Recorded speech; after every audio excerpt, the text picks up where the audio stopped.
Congratulations, you made it to the final chapter in the Roger Hudson guitar method.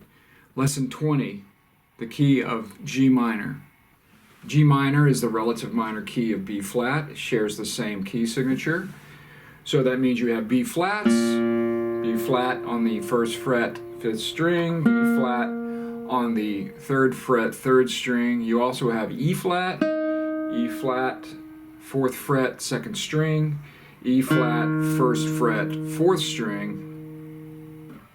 G minor is actually one of my favorite keys. As opposed to B flat, you actually have a low bass note here you can sort of use as your, pardon the pun, basis of composition in G minor.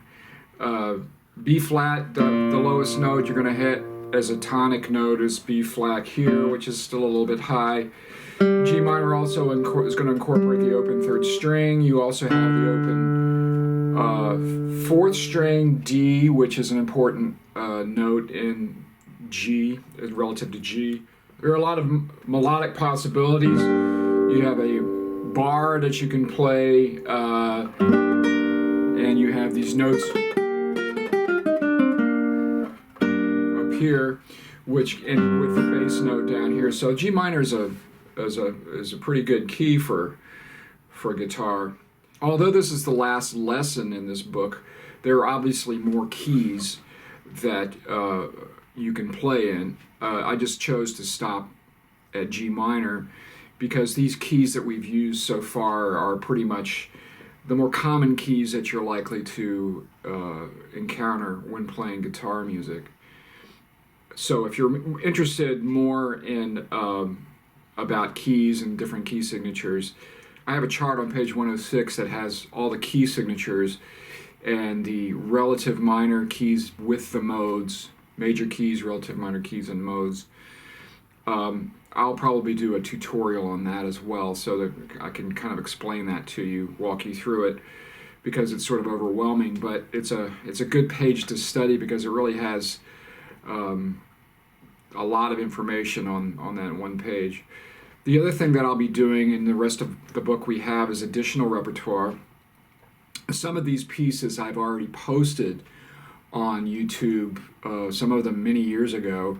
So if you want to search for those, you can probably find them. But there are some that I haven't recorded yet, so I'll be recording those too. Here's the G minor natural minor scale in first position.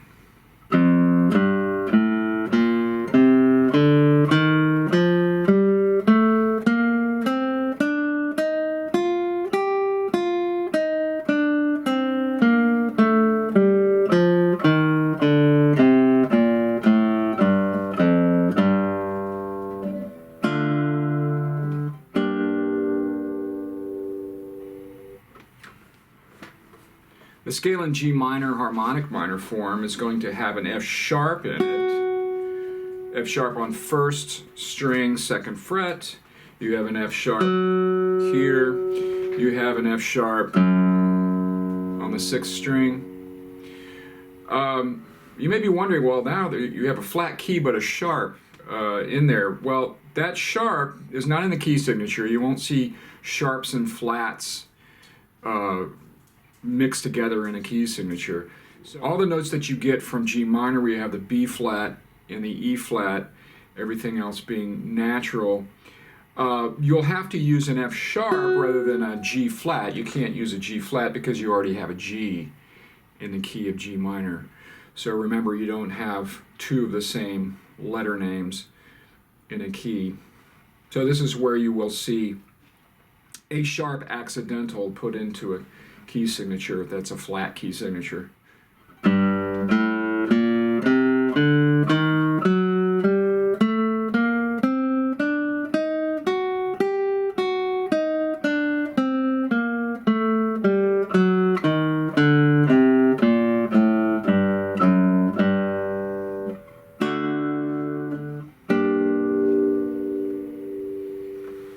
Once again, as we have seen in some of the earlier lessons with minor keys, the natural minor 5/1 cadence. The 5 chord being a D minor in the key of G minor. A G, A, B, C, D. D is 5 away from G. The 5 chord in G minor natural minor form will be a minor chord because there's an F natural. In G minor harmonic minor form, your 5 chord will be a D major chord because you have an F sharp. D, F sharp, and A is a major chord, D major chord. D, F, A is a D minor chord. So you have this that allows you for that strong cadence. Cadence is the last 2 chords of a progression or a song, piece of music. Okay. The bottom of page 98, we have G minor scale study. Pay attention to the accidentals. There will be a lot of skips in this one. For example, you will have at the beginning a skip of a minor 6th interval, and so you'll need to keep that in mind. Also, right here, this is actually a 10th going from this note, and I have a 2nd finger here on the 3rd measure. Then there's an open 2nd string there.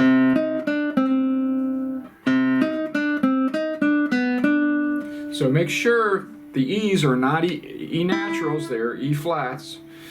The B's are not B naturals, they're B flats. You have F sharps mixed in with F naturals.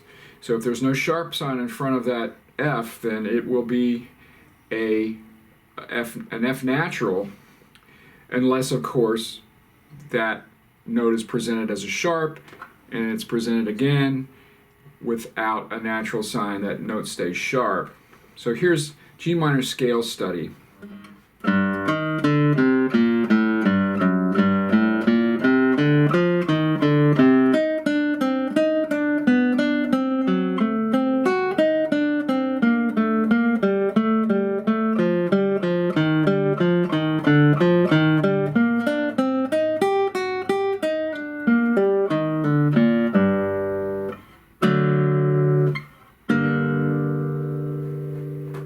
On page 99, we have several forms of the G minor scale that will be played in different positions, working your way up the fingerboard in order for you to play melody notes that are higher up on the fingerboard. You'll need these notes if you're going to play mazurka, which is the duet. You'll also need them for labyrinth. The scale in G minor at the top of the page is largely in 2nd position, but it also goes up to 3rd position in the 2nd measure. I have a typo on the 2nd line of this where it says 2nd position. You actually won't shift to 2nd position until you get to the last note of that measure rather than the beginning of that measure. So that 4th measure there, 4, 2, 1, you're still in 3rd position there. Then you shift to 2nd position. It's a little computer typesetting glitch there. So here's the scale in G minor, natural minor form, 2nd position, 4th string root.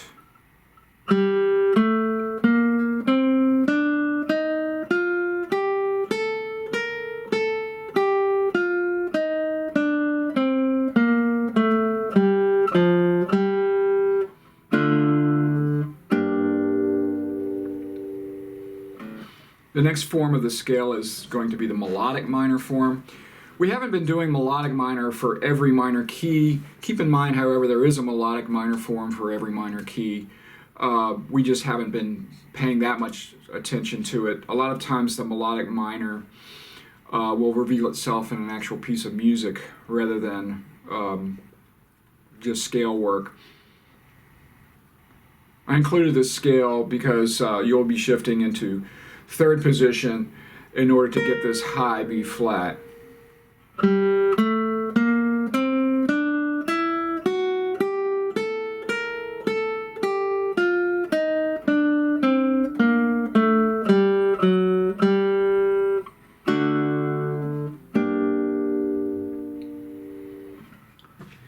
The final form of the G minor scale on page 99 will be a fifth position version where we'll start with the first finger, fourth string in fifth position.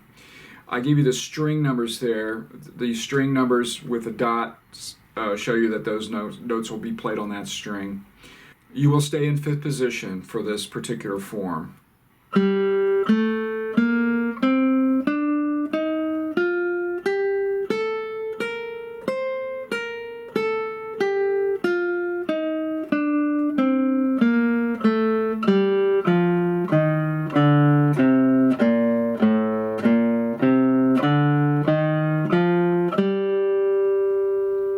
So that one stays in a nice little sort of fixed position, a box. Some people like to call it a box where you don't change positions. That one will be very practical for notes you'll have to get all the way up to the C here.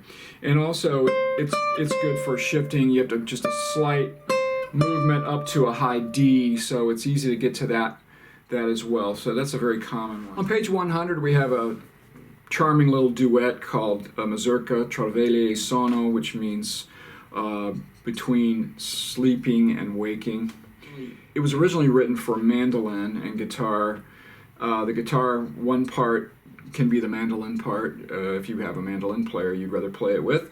But the guitar can play it. Keep in mind that when the mandolin plays it, it'll sound an octave higher. The guitar's notes are actually an octave lower than they are written in concert pitch. So for example, if a piano player was going to play the music on this page, it would sound an octave higher than what we do. But the note names are the same and the melody will be the same. For the guitar one part, we can say that it stays pretty much anchored in third position. However, there are a lot of little twists and turns here because we use a harmonic minor scale. We also have some passing tones here and some notes that are not in the key, so to speak. Some chromatic passing tones. Chromatic means that they're one by half steps. Chromatic means by half steps, meaning inclusive notes like C to B flat. That would be chromatic. So you'll stay up here at the beginning. Bar here. Now I have this second finger here. You may be thinking, well, why don't I just bar 3 strings? Because you have this note right here you have to play, and I think it sounds smoother if you can keep the bar and have this movement rather than going like this. Okay, then you're in second position. Now the next measure 3, that phrase is in second position. So you can think in terms of this phrase being mostly third position, shifting into second position. Then this phrase, all right, and then you go back into third position. This fourth finger shows you that you're going to be going back into second position. So the fourth finger, so then you shift up to third position in order to get that B flat. Then you have the same melody.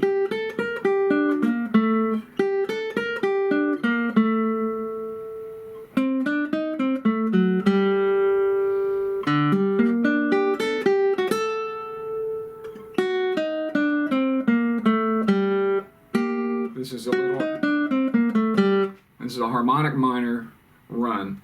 Second position. All right, at the top of page 101, we have a different sort of little movement here. You're going to be in second position here. You have a pull off. That's a little chromatic line because you have D, E flat, D, C sharp, D. So stay in second position there. Then you shift to third position. Okay. This one gets a little tricky here. You're in second position. right there. You're in second position. Right here. You can do this all in second position. Okay, then in 25 does the same thing as it began. The last two measures here, right there, that finishes that section. On page 102, it goes back to the main theme. We could call that A. We'll call that theme A. We'll call the top of page 101, that theme on that page, B. On page 103, we have what I would call C. This is where we go into the fifth position. You're going to have, however, it goes into major, so it's a G major right here. So you have an F sharp here. Look at the key signature change. So we're not in G minor anymore. So in order to prepare for that, keep in mind that when you are at the bottom of 102, this note in the guitar one part, fourth finger, second string, that's going to prepare you for this next section, section C, at the beginning of 103. Now, let me show you what happens here. You're in fifth position, starting at the very last note of page 102. Now change this note. You may be going, well, it's the same note. Why do you use a different finger? Well, it's because you're going to have this next little phrase, which is the third measure of the last of the second measure and the third measure on page 103. This note and then this note prepares you for, see?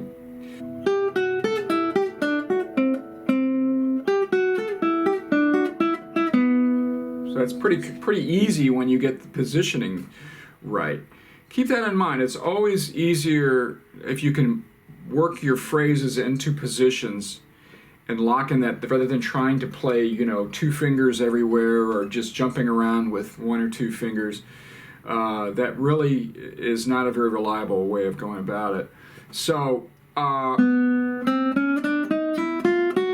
you have at 53, you have this chromatic line is in first position. Now you have a look at measure 54. The last note of 54 start here.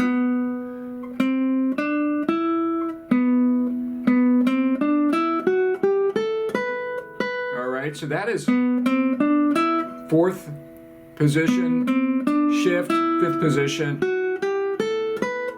Remember, there's no more B flats and no more E flats because you're in G major now. Okay, then you have this, that sets you up for this lick again at 57.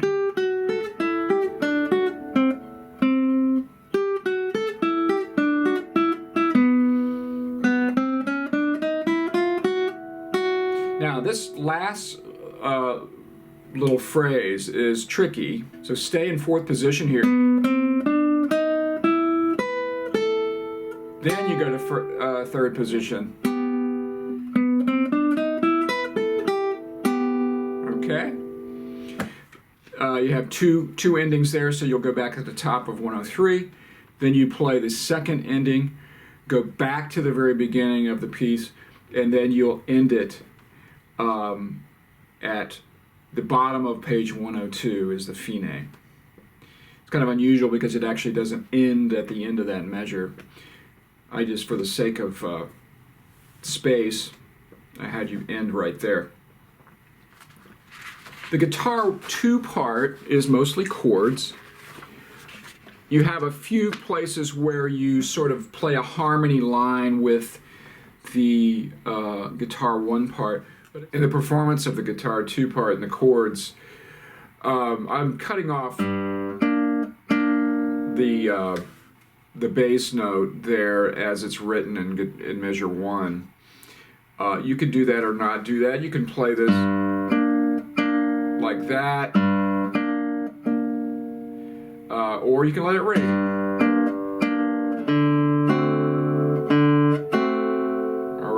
So you can do it either way. As long as those bass notes are in harmony with the chord, which they are in this case, there's not really a problem. But I do like to have them cut off occasionally, because it does add a different kind of texture to the accompaniment. But it's really ultimately up to you. But generally, you're going back and forth between G minor and D7, various forms. Now, in the mazurka, really there is an accent on 2. So try to give it a little more.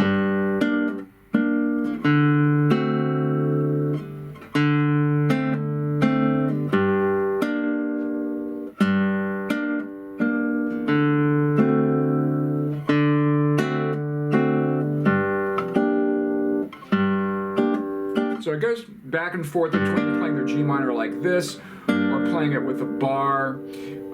Doesn't really matter too much. There's a couple of places where I think it makes more sense to use the bar. At measure 12, you'll need to use the bar because you're going to be playing a high G here. Okay.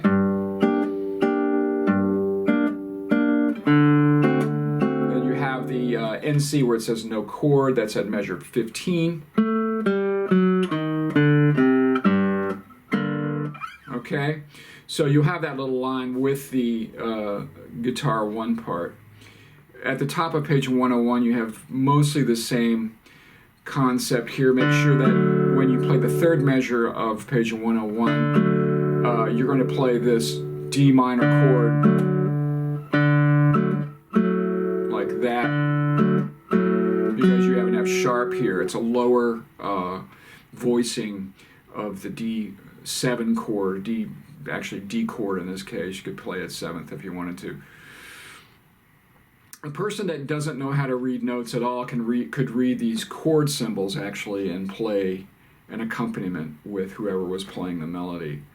However, the written out accompaniment is good because it really does show you exactly which notes to play and which ones will sound good in the context of playing it with the guitar 1 part. So you have the measure 22. You have, measure 21. You have the switch, which is actually the 5 chord of C minor. So we're going into C minor for a little bit here, and then it goes to. Okay.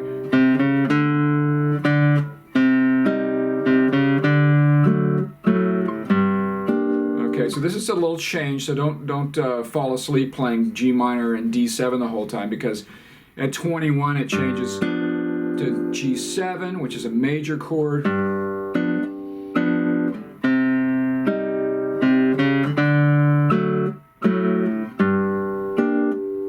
Okay, so make sure that you pay attention to that. When you have that C minor chord, you're going to have an E flat in there. All right. Then you go back, page 102 is basically the same as the beginning. That would be part A, 102. The part C part, which is at page 103, that's when you go into major. So make sure you're not playing B flats. It's actually easier because you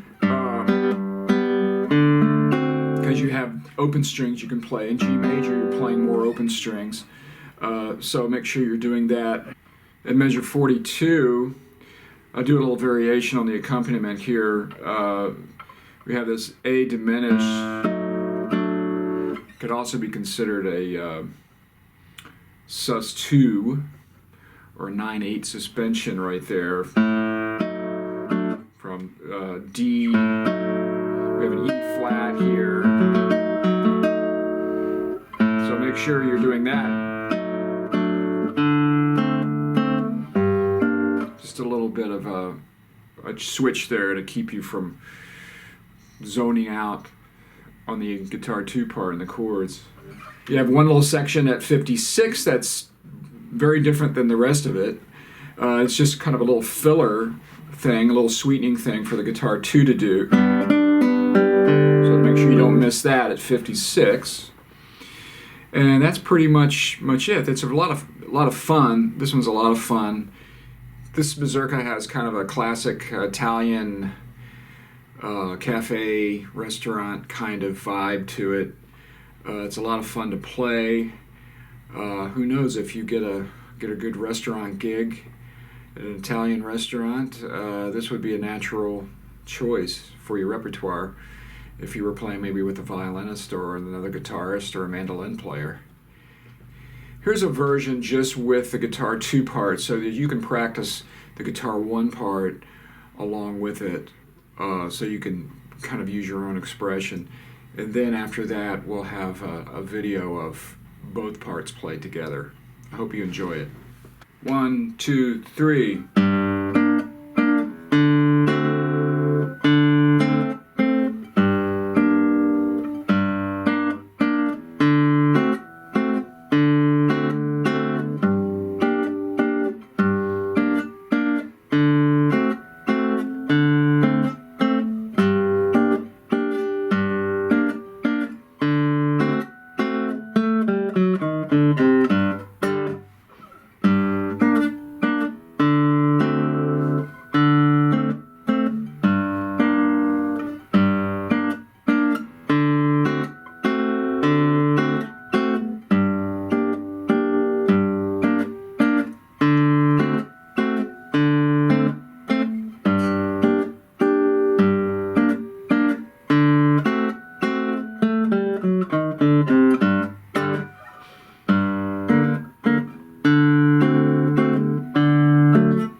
1, 2, 3.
lesson 20, I have a piece that I wrote called Labyrinth on page 104.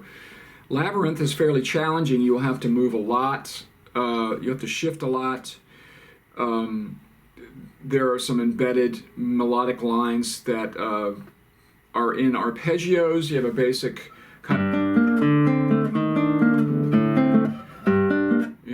kind of movement of 6/8, 1, 2, 3, 4, 5, 6, 1, 2, 3, 4, 5 in the entire piece. You also have this juxtaposition of 3, 4, and 6, 8 kind of happening spontaneously. It's a 3 against 4 or 3 against 2 kind of concept. It's also called hemiola, where you have a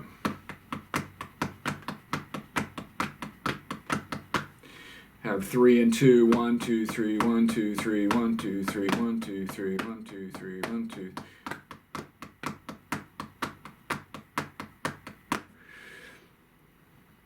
So, on this one, you just need to really pay attention to all the different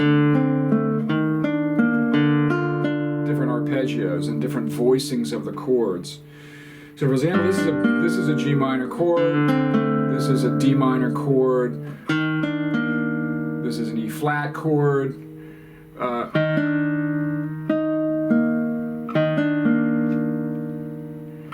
E flat, B, yeah. E flat.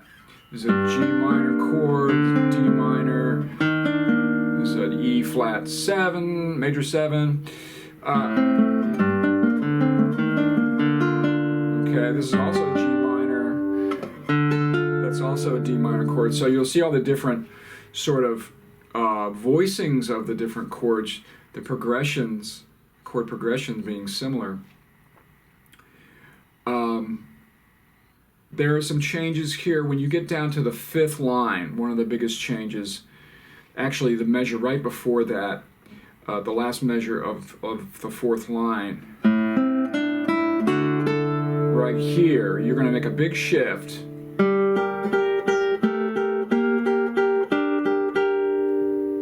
Okay? Actually shifting up to 6th position here.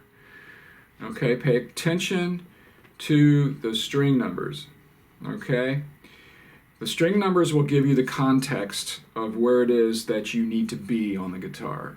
So if you see, for example, that 5th line there, the first measure of the 5th line, there's a 4 with a circle around it, and this note has a 2. That means that note needs to be played on the 4th string. So you can't play it down here, even though it says 2, meaning 2nd finger. You're not going to play it down here because it says 4 with a circle around it. That's 4th string. Plus the fact that you have these notes, you have a big, high B flat to play, and then the G here.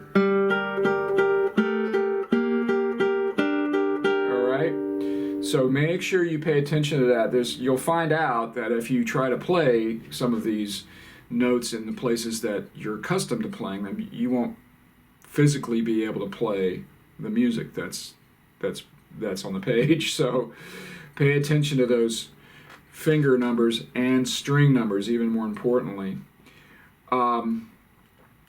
So here, then you have a lot of moving around here.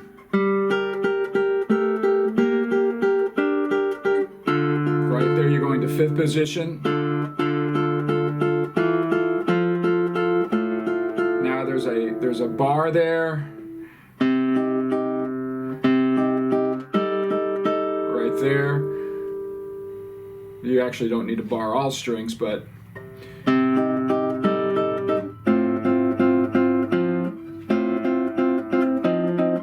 and the last line there, the 2nd measure, that's not a bar. Okay, then you go down here.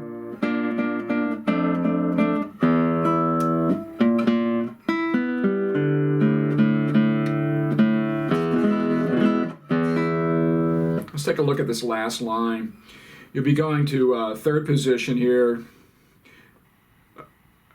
You have the E flat right here. All right, then you have the 4th finger note. It's going to be an A. Third finger is on the third finger's on the fourth string. All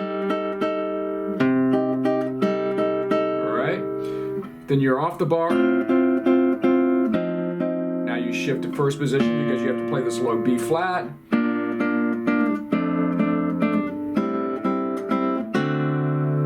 All right. The second page is a lot of the same thing that you see in that what I would call the second section of the piece. You could call this the B section, where you're going, I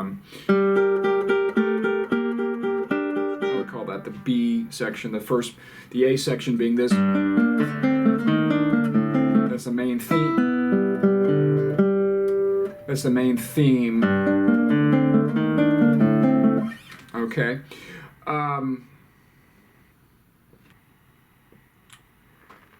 I think you can probably break this up into several sections. The what I would call A would be the first two lines on page 104. B, you could consider the next two lines. The C could be this, that.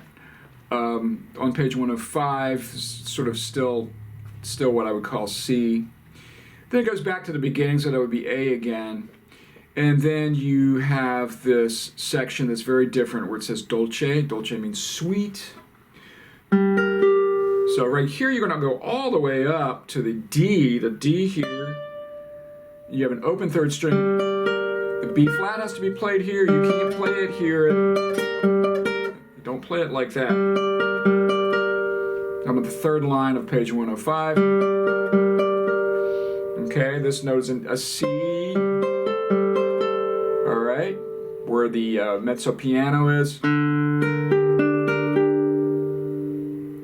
Now it has a 5/3. Now you're going to bar 3 strings at the 5th fret. Third finger is going to be on an F sharp. Okay. Then you're going to move up to a 6th position, bar 5 strings. There's a D flat right there, 3rd string. Move that whole thing down to 5th position. Okay. Now this one right here, this is not a bar. And then you have, that's the last measure of the 4th line. Okay. That's a big chord. That's a big chord. And then you have this closing section.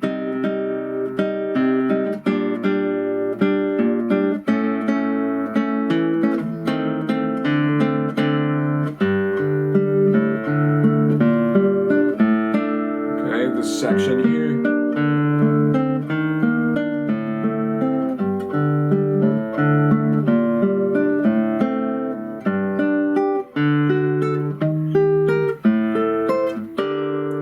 Here,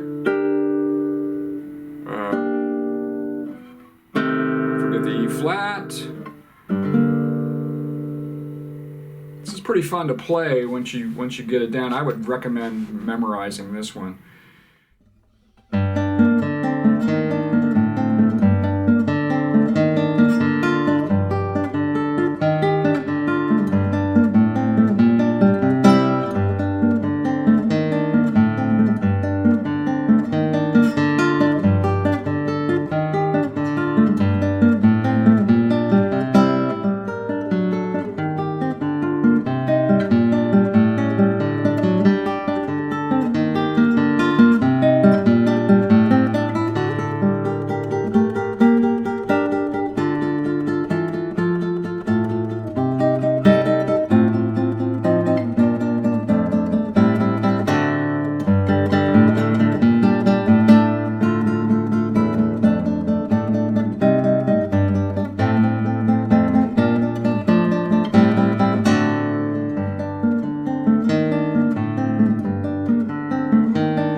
So that is the end of the main part of this book. As I said before, there are pieces at the end of this book, additional repertoire, that didn't quite fit in maybe with the lessons, but are worth learning and can really help boost your repertoire. Also, if you're interested in more of my compositions, I have a lot of compositions that are not in this book. I invite you to visit rogerhudson.com, and I have PDF downloads that you can order from my website. Of course, in addition to anything in this book, there's plenty of music out there that maybe your teacher or somebody you know that also plays guitar can inform you about. And of course, there's music all over the internet, and you can hear a lot of guitar players. So I would invite you to try a lot of different composers and a lot of different styles of guitar playing. I also recommend that if you don't have a teacher, that you get a good qualified teacher that will help you with a lot of details that I really didn't address in this book. I do plan on doing another book in the future, hopefully, where I'll go into different keys and different styles of music, and I'll elaborate a lot on things that I didn't touch on in this book. So I hope you've enjoyed it, and I will include a couple more tutorials in this book that'll help you with some of the pieces and some concepts. So keep in touch.